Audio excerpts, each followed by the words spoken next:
The first rhythm of life that I want to introduce all of us is the rhythm of prayer. And the essence of prayer is really communion with God and intimacy with Him. Without it, there is no access to the fullness of life that we can find in Him. And that's exactly what Jesus paid for on the cross, that by His blood, He redeemed a people for Himself to have communion with. Before the cross, the privilege of prayer was given to only one man on a singular day in one specific location, and that's the high priest. But today, the privilege of prayer is now given to all men, any time of the day, wherever you are. We now have the access into the presence of God, and we get to behold His glory with unveiled face and to talk to Him right now. Even when you are in a place of quarantine, the comfort that we have is this, that we have access into the presence of God and we can actually talk to Him. Intimacy is not given, it is costly. It costs Jesus everything to have intimacy and communion with us. It requires effort, it requires perseverance, it requires a yielded life. And it's never comfortable, it's never easy, and that is why intimacy is of the highest value. Sometimes our perception of intimacy with God through the place of prayer it kind of feels weak and it's not really strong. But to be honest, in the darkest moment of Jesus' life on the earth, it was His intimacy with the Father and His desire for us that kept Him faithful to the end, even unto death. I believe with all of my heart, in order for us to be rooted and grounded in times of great troubles, in times of great crisis and darkness, only our intimacy and communion with God will keep us all the way to the end, even at the face of death. You see, the world can take away our lives, they can remove our bodies, but they can never take away our communion and our intimacy with God.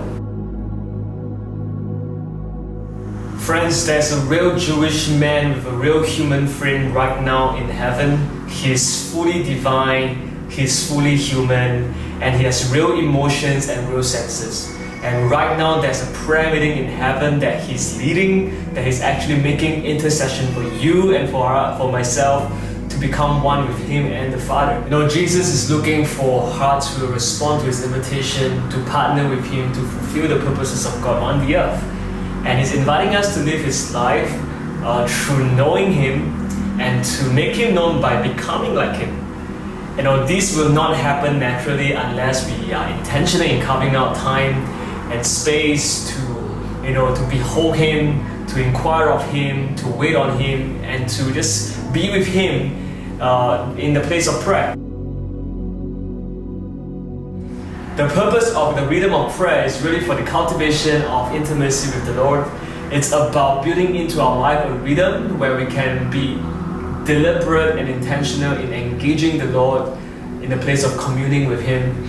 And the powerful thing about rhythm is not so much about the quantity, it's about the consistency that helps us to grow and to develop and to expand our capacity to engage the Lord. So I just want to encourage you to think about how you can implement and build into your life this rhythm of prayer to help you cultivate intimacy with the Lord and communion with Him. A few practical things that I can offer to you to help you kickstart the journey. First is to be deliberate and intentional to set aside time in your calendar and make that a non-negotiable. That means that this is priority.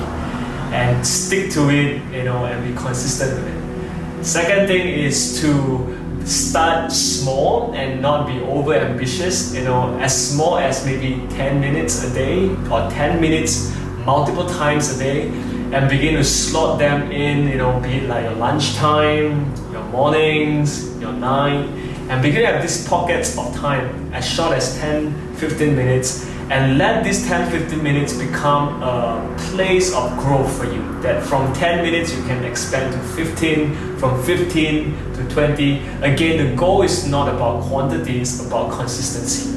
The third thing you can do is to help you to be focused and to have things to talk to God about is to bring a scripture along. Find a verse, and begin to go through some of these verses that you know that the Lord is speaking to you about, and begin to carry it with you and let that become a conversation point for you to have dialogues and conversation with God. The last thing you can do is really to find a community of people with friends and doing it together. And at the end of the day or at the end of the week, share with one another what is that one revelation that God has given to you in this time that you have with Him. And you'll be surprised how you are going to be encouraged, strengthened, in this journey with this bunch of friends that is going on that pursuit of cultivating intimacy with the Lord. And that's how we grow as a community. And that is the powerful thing about doing it together. So I pray that even as you embark on this journey of creating a rhythm of prayer in your life, that I pray that the Lord will give you an increased hunger and desire for the place of communion and intimacy with Him, that you will make Him known, and that more than ever that you'll fall in love with who He is. God bless you all.